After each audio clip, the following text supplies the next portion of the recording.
Et salut les amis. Bon, aujourd'hui, petite vidéo pariada de poissons multi-espèces. Il y a un loup, il y a deux dorins et des dorades. Je suis allé pêcher hier et le poisson frais, c'est le top, c'est le top. Pariada, ça veut dire plancha. Voilà, voilà. Alors je vais vous faire voir, moi, mes poissons, avant de les passer à la plancha. Je leur fais une petite marinade et, et quelques heures avant, 3 heures avant, il y en a qui le font la veille, au moins ça macère toute la nuit. Moi juste 3 heures, des fois 2 heures, c'est histoire qu'ils soient pas secs, ça leur donne un petit goût et ça les dénature pas au moins. Voilà, voilà. Du coup, je vais vous faire voir comment je fais la marinade. Après, on badigeonnera les poissons. Et un peu plus tard, on en verra sur la plancha. Allez, go! Bon, on va commencer par les ingrédients. Alors, huile d'olive, du citron. Alors, dans le frigo, j'ai pas de citron frais. Du coup, j'ai toujours une petite bouteille de pur jus de citron. C'est moins bon que citron frais, mais c'est bon quand même et ça dépanne bien. Voilà. Du poivre, du sel, du thym et de l'ail. Voilà pour les ingrédients. Alors je commence. Je vais commencer par l'ail. Je vais mettre deux trois gousses d'ail.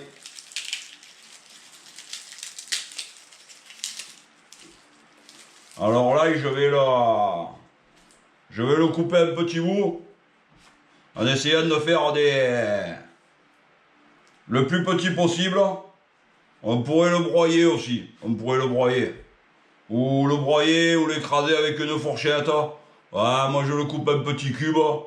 Ça fait comme ça fait. Voilà. Allez go, je vais chercher un couteau et je reviens. Bon voilà, j'ai nettoyé mon ail. Maintenant je vais vous faire voir comment je le coupe. Je m'emmerde pas moi. Je le coupe en petits bouts. Alors là, pensez à bien enlever le germe de l'ail là. C'est un peu amer ça. Et il y en a qui le digèrent pas. Ouais, moi ça me dérange pas, mais voilà. Voilà. Du coup après l'ail, moi je le coupe en petits bouts comme ça. Une petite tranchette. Voilà. Et après je le coupe un peu à l'arrache comme ça.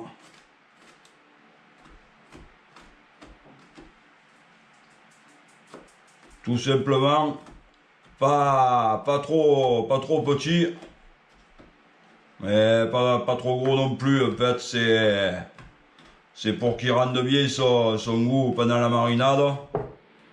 Et voilà. Après, je le balance dans mon bol et j'attaque l'autre.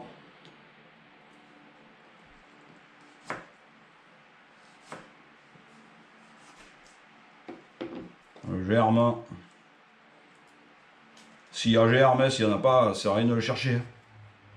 Ouais, moi il est un peu vieux là, il a germé en fait. Mais bon, moi j'aime pas trop gaspiller. Du coup,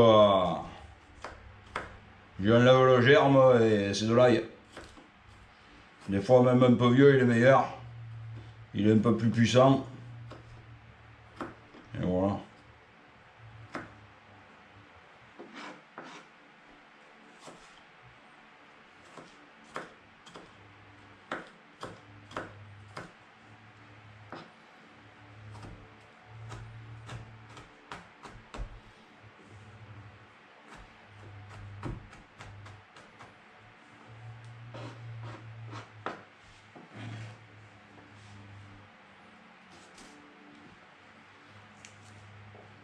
Bon, vous le voyez le germe. Là. Bon, quand j'ai fini, je reviens.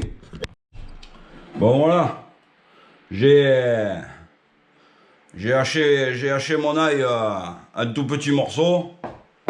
Maintenant, à cet ail, je vais y ajouter l'huile. Alors là, les quantités, c'est en fonction de...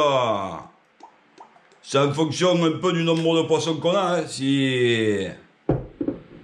Si on est 15 à table et qu'on a 40 poissons, ben, il faudra faire des doses un peu plus grosses.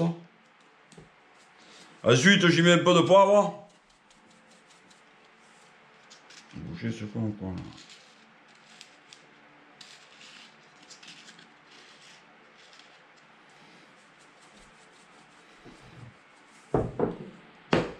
Un peu de sel.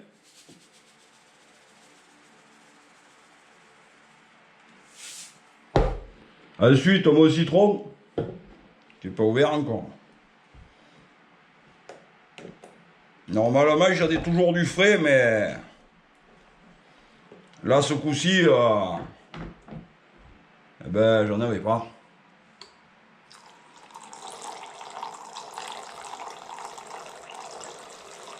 Là, j'en mets une bonne rafale parce que c'est un peu le citron aussi qui va précuire le poisson. Hein. Et là, j'y mets une petite pincée de farigoule là. Et voilà.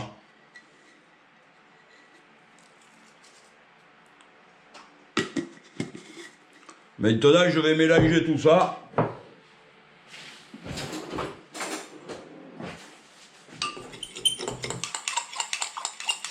Je le mélange comme il faut pour que tous les ingrédients s'accordent bien, quoi. Sinon, on va avoir de l'huile dessous, du citron dessus, l'ail, machin, voilà. C'est pour ça que je fais ça. Et maintenant, je vais aller chercher mes poissons et on va les mettre à mariner là-dedans. Allez, go! Bon, voilà mes poissons. Alors, il y a un petit assortiment d'un peu tous les poissons. Là, il y a du loup. Là, il y a du dorin. Le dorin, c'est le muge de mer, le muge à taches jaunes. Et là, il y a... Dessous, il y a 3 dorades, 2 muges et un loup. 3 ou 4 dorades, 2 muges et un loup. Du coup, le poisson, il est vidé. Il est écaillé. Et en plus, j'enlève la tête. Voilà. Ça prend moins de place sur la plancha. C'est plus simple à faire cuire. C'est vrai qu'esthétiquement, c'est moins joli. Mais c'est une question de place, en fait. À part qu'on ait une plancha géante de grande de 2 sur 2. Un truc de professionnel. Mais là, moi, j'ai un truc qui est pas très grand, déjà. Je sais pas si j'arriverai à tous les mettre, mais bon. Au moins, je suis sûr qu'ils rentrent. Voilà. Alors là, il s'est trouvé que c'est des poissons de petite taille qu'on appelle le poisson portion. C'est pour ça que moi je l'ai fait à la plancha, parce qu'à la plancha ou au barbecue, c'est le poisson de petite taille, c'est mieux. Après, dès qu'il commence à être gros, c'est plus des hauts fours, des courbouillons ou des trucs comme ça. Voilà, du coup, moi je vais vous montrer pour les faire comme à la plancha. Et voilà. Du coup, je prends ma marinade. Et je vais la vider dessus et je vais les rouler dedans. Voilà.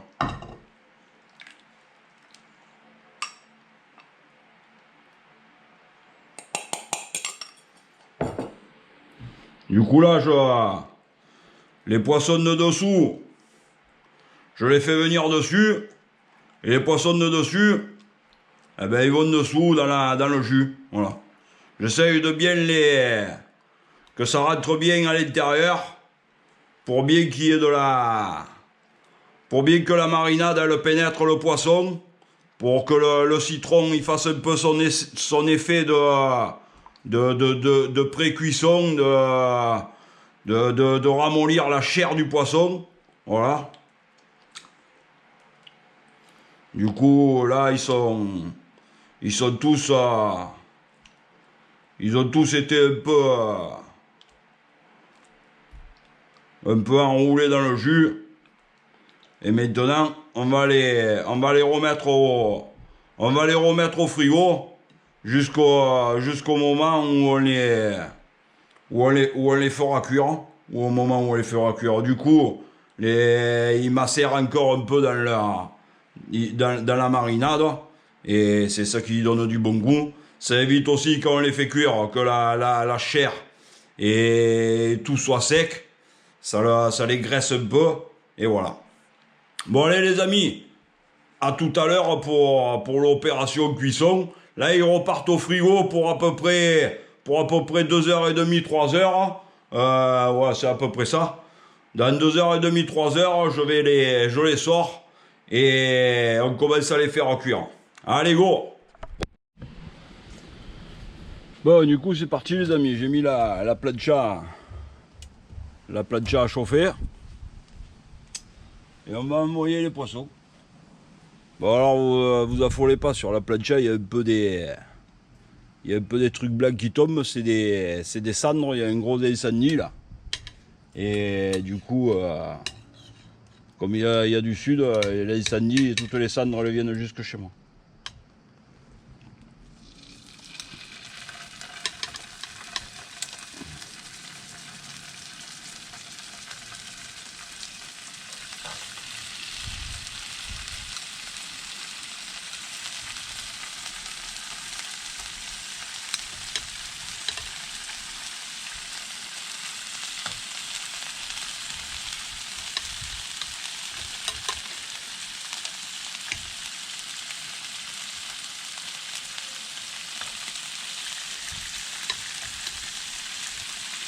Ah, c'est une cuisson qui est assez rapide là. Moi je fais environ 5-6 minutes par face. Voilà, il faut que ça soit cuit, mais il faut pas que ça crame non plus quoi. Voilà. Voilà.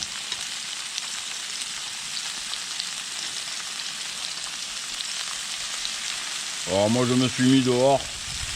Pourquoi dehors? Parce que déjà ça ne boucane pas la maison. Et puis si ça crépite un peu autour, ben c'est pas grave. Voilà. C'est surtout ça peut-être, parce que ça pète un peu avec l'huile, avec le jus des poissons. Voilà.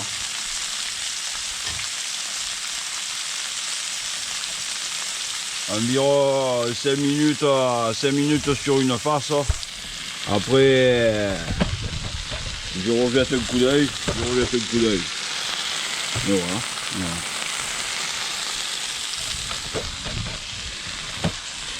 Allez go. Bon, pendant que ça cuit, je vais donner fin à ceux qui regardent là. Je vais vous faire voir ce que je suis en train de préparer juste à côté là.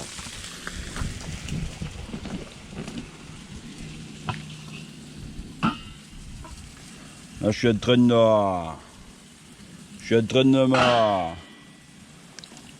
de me faire cuire là un petit civet de sanglier. Ouais, vous me direz, c'est pas la saison, il faut le manger l'hiver et tout ça. Mais il n'y a pas de saison pour manger du civet. C'est sûr que c'est mieux l'hiver. Mais bon, moi je l'aime toute l'année. Et bon là c'est un peu le moment de faire de vider un peu le congélateur avant que la saison de chasse commence. Du coup là j'avais 3 kilos de viande de sanglier. Je suis en train de me le préparer. Je vais en manger un peu et le reste je vais me le mettre dans des petits sachets. Et un jour que j'ai envie d'en remanger, tac, je sors le sachet, je me fais un plat de pâtes ou du riz, je le mets à décongeler au micro-ondes et j'ai mon repas. Voilà. Bon alors comme vous pouvez le voir là, c'est super liquide. J'ai pas mis la farine encore. La farine je la mets qu'à la fin. Alors là, c'est un nouveau test. J'essaye de faire. J'ai appelé ça le 5-2-2. En fait, je le fais cuire en 5 fois pendant 2 heures. Pendant 2 heures. Et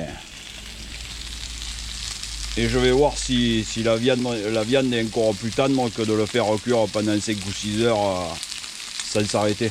En fait, je le fais cuire 2 heures, je m'arrête 2 heures. Je le refais cuire 2 heures, je m'arrête 2 heures, etc., etc. 5 fois, voilà. Du coup, il a le temps un peu de se refroidir. Je le remets en route, il refroidit, je le remets en route, il refroidit. En fait, ça fait une cuisson très lente et je pense que ça va être pas mal. Bon, revenons à nos poissons. Voilà, il commence à être pas mal. Alors moi, je me base un peu sur... Il y a quelques petits morceaux d'ail là. Et quand on commence à les voir un peu noircir, c'est que ça chauffe comme il faut. On va en retourner un pour voir un peu ce qu'il raconte. Il est pas mal, on va le laisser encore un peu. Là, ça fait à peine 3 minutes. Je vais encore le laisser 2 minutes et on les tournera. Alors en fonction après des grosseurs des poissons, des épaisseurs, on laisse un peu plus ou un peu moins. Le jour où vous faites ça, que vous avez attrapé 4 poissons, ce qui est pas mal aussi, c'est d'aller acheter 4 crevettes là. Et vous mettez quelques crevettes, quelques moules. Bon là j'ai pas eu le temps d'y aller, et puis bon c'est déjà bien complet. Et voilà. Allez go, à tout à l'heure. Bon, c'est parti, je vais pouvoir les tourner. Je vois que ça commence à fumer. Quand ça commence à fumer, c'est que ça commence à griller. Et quand ça commence à griller, eh ben, ça commence à attraper. Mais c'est pas grave. Voilà.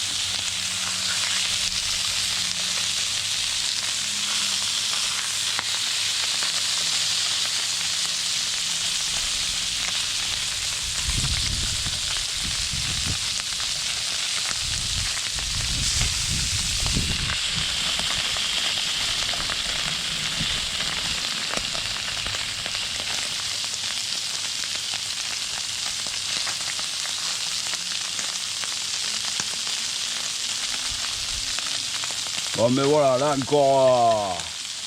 encore 5 minutes sur cette face là. Et ça sera pas mal, comme on peut le voir là, la peau se déchire.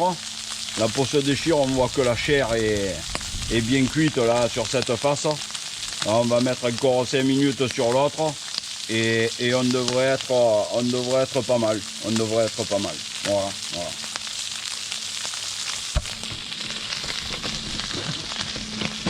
Je vais vous le faire voir de plus près. Vous voyez, c'est saisi comme il faut, ouais. C'est pas carbonisé quoi. C'est pas carbonisé.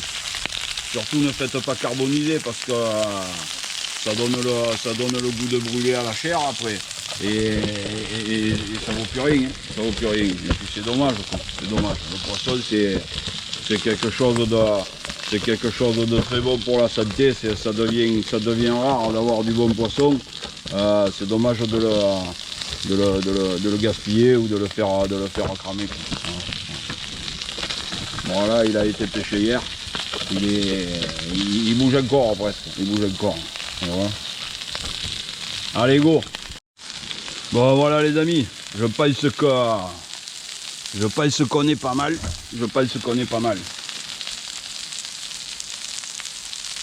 Et là on va pouvoir sortir les.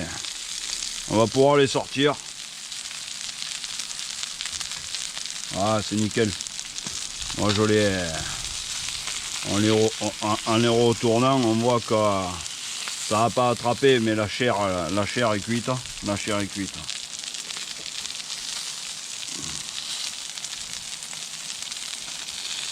Les dorés qui sont un peu plus épais, je les laisse un poil plus. Mais Les dorades, que c'est les poissons plats, je les sors. Parce que je veux pas que ça me les sèche non plus. Le loup, pareil. Le loup, je le laisse un peu encore. Voilà. Je vais les laisser. Je vais les laisser encore 1 ou 2 minutes. Comme ils sont un peu plus, comme ils sont un peu plus gros et un peu plus épais. Il faudrait pas que ça les. Bon, si vous voyez des petits carrés noirs, là, vous affolez pas, c'est de l'ail, hein. C'est de l'ail grillé. Oh bon, il y en a qui l'enlèvent, moi je le laisse, c'est pas mauvais, ça donne du goût. Hein. Et en plus c'est très beau ça. Voilà. Allez, dans 2 minutes. Bon allez, c'est parti, c'est la phase finale là. Le loup, comme vous pouvez le voir, il est impeccable, il est impeccable. Et les dorés, c'est pareil. Surtout ne les faites pas brûler.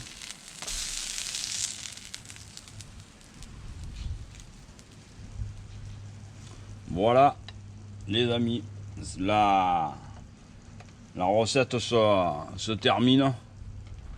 C'était les poissons frais à la plancha. Voilà, voilà. Loup, dorin et dorade. Bon voilà les amis, la vidéo se termine. Pour nettoyer la plancha là, moi je vais chercher des glaçons. J'y balance des glaçons dessus. Ça bouillonne, ça bouillonne. Ensuite, avec ça, je gratte, j'enlève un coup de chiffon et c'est nickel. Voilà la petite combine pour nettoyer les planchas à chaud. Hein. À chaud, vous jetez les glaçons dessus, ça bouillonne et voilà. Bon allez, je vous dis à très bientôt. Je vais rentrer les poissons là, qu'il y a un peu de la poussière et des mouches là. Et on se dit à très bientôt. Merci à tous mes abonnés, merci à tous les autres aussi. Ceux qui ne sont pas abonnés, abonnez-vous. Si vous avez des questions, n'hésitez pas. Et à très vite les amis. Ciao, ciao.